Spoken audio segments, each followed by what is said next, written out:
સૃષ્ટિનું બધું સર્જન થાય છે, બધી વનસ્પતિઓ નવપલ્લિત થાય છે. વરસાદ ના આવે તો કંઈ નથી, વરસાદ વગરનું જીવન નકામું છે. વરસાદથી જ બધું તો વરસાદથી જ અન્ન પેદા થાય છે, અને અન્ન હું છું એમ કહેવાય છે. જેવું અન્ન ખાઓ તમે એવો ઓટકાર આવે. અન્નમાં એ ગુણો રહેલા છે સાહેબ. આ બધા મનનું જ કારણ છે. મન જ્યારે શુદ્ધ થઈ જાય છે, સ્વચ્છ થઈ જશે તો પરમાત્મા લયમય થઈ જશે. પણ મન ભૂલું પડેલું છે. આ ઇન્દ્રિયો બધી જોવું છે, એનું અધિષ્ઠાન કોણ છે? મન છે. પાંચે ઇન્દ્રિયોનું અધિષ્ઠાન મન છે સાહેબ. હું કીધું પણ મનને નવડું પડે એટલે પોતા વિચારો કરવા છે, ભડકી જાય છે. બાકી મન જેવું કોઈ સ્વયં મન નિરંજન જ છે. પણ મન કેમ કીધું? મન કોણ કીધું? નક્કી કરવું પડે. સંકલ્પ વિકલ્પ કરે એ મન. આ સંકલ્પ વિકલ્પ કોણ કરે છે? મન જ કરે સાહેબ. કીધું તો ગુરુ શરણમાં જો આપણે કહેવાય, સાહેબે ભજન ગાયું કે કાયા મૂકીને આવજો, આ શરીરને બાદ કરી નાખવાનું છે, તારે કાયા મૂકી કહેવાય. આ શરીર એ હું નથી, આ તો ખોખું છે.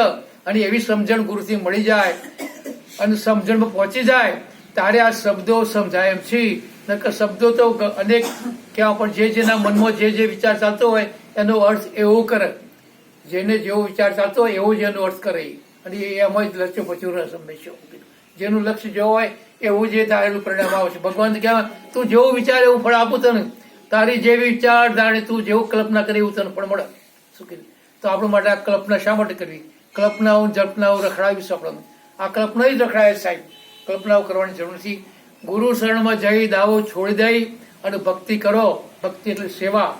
સેવા કરશો તો સેવાનું ફળ મળશે.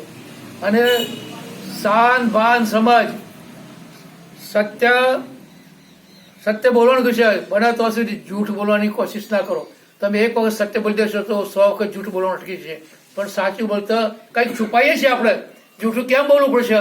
કંઈક આપણે જાણીએ છીએ, આપણે સાક્ષી છીએ પોતે. મેં કરેલા કર્મો સાક્ષી હું છું. એ કર્મ છુપાવવા માટે મારે જૂઠું બોલવું પડશે. નકર જેવા સેવા જાહેર થો. સત્ય જ પરમાત્મા છે. સત્ય જો બોલવાનું, આચરણ કરવાનું કે જેવું બોલે એનું જો વર્તન હોય તો પછી એ સત્ય પર જ ચાલે છે. એમાં જ્યારે નથી. અને સત્યને કોઈ દિન બાદ આપતું નથી. સત્ય ત્રણેય કાળમાં સત્ય જ છે. અને સત્ય જ પરમાત્મા કહે છે. સત્ય બોલનાર માણસ કદી દુઃખી થતો નથી સાહેબ. ભલે એની પરીક્ષા થાય, પૂર્વ જન્મના કર્મ આધાર બધી ભોગવવું પડે, પણ જે ગુરુ શરણમાં ગયો છે, જે પરમાત્માના ભરોસે છે, એ પરમાત્મા કે હું એનો યોગ છું, હું નભાવું છું. પરમાત્માને આવવું પડે છે. પરમાત્મા પોતે ભક્ત માટે દોડે છે. ભક્તાધીન ભગવાન છે. પરમાત્માને ગમે તે સ્વરૂપ એનું કાર્ય બધા કરવા પડતો હોય છે. કારણ કે મારો ભક્ત ભીડે પડે તો મારે જવું પડે છે. ભગવાન કે ભગવાન ત્યારે આવે જ્યારે પરમાત્માની વાણી થઈ જાય, ત્યારે આપણે તાર બોલીએ ત્યારે પરમાત્માના ગુણ આવે. અને આ તો ગુણાતીત છે. આ તો રૂપોથી પર છે. આ રૂપ નથી બધા. આ બધા ગાંઠોના રૂપ છે.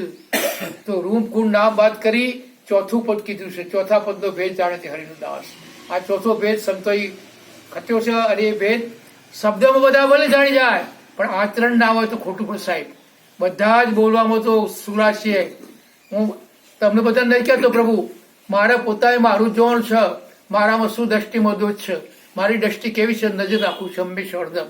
હું કીધું મારા જ ગુણોનું હું નજર રાખું છું કે મારામાં સ્વાર્થ છે, મારામાં લોભ છે, મને મોહ થયો છે.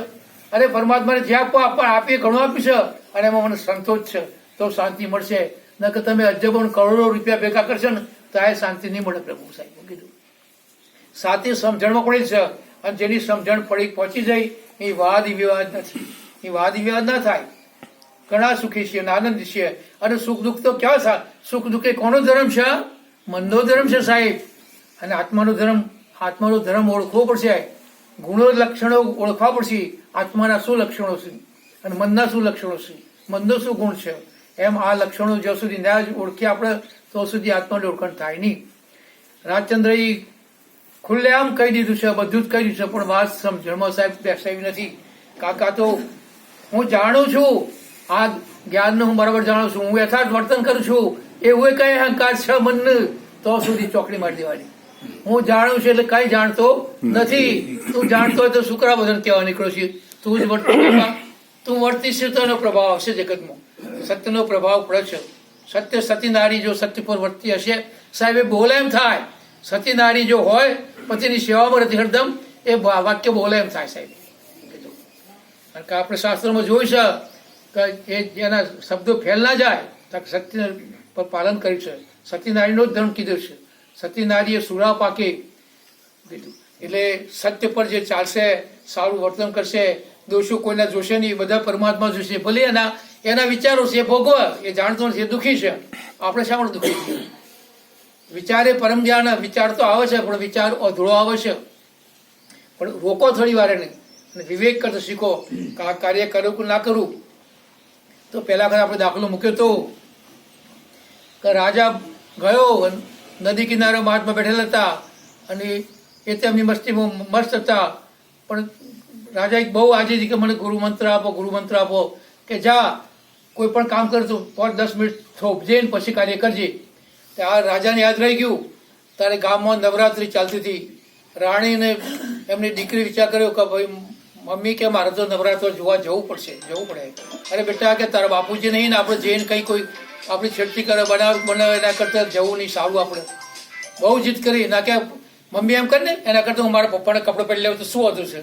આ છોકરીને રાજાનો ડ્રેસ પહેરી લીધો અને બંને ગરબામાં ગયા, ગરબાઓ જોયા, અને રાત્રે ઘેર સૂઈ ગયા. એટલે રાજા આવ્યો, એને જોયું, ઓહો મારી સ્ત્રીના ભેગો આ કોણ પુરુષ સૂઈ ગયો છે. તલવાર ખેંચી, પણ ગુરુજીને કીધું કે થોભી વિચાર કર્યો. એટલે બે જાગી ગઈ. અરે કે પપ્પા આવી ગયા તમે? આ જો અહીં વિચાર આવ્યો કે મેં ઉતાવળે પગલું ભર્યું, કેવું પગલું ભર્યું હોત. એટલે ઉતાવળીઓ નિર્ણય કોઈ દિન લેવો નહીં. કોઈ પણ નિર્ણય આવે થોડા થોભવું, વિચાર કરવું.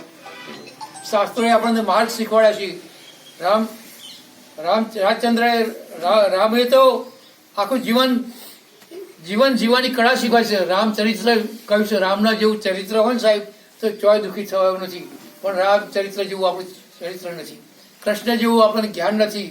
પણ રામકૃષ્ણ એ પણ નામ છે સાહેબ, અને આ તો અવિનાશી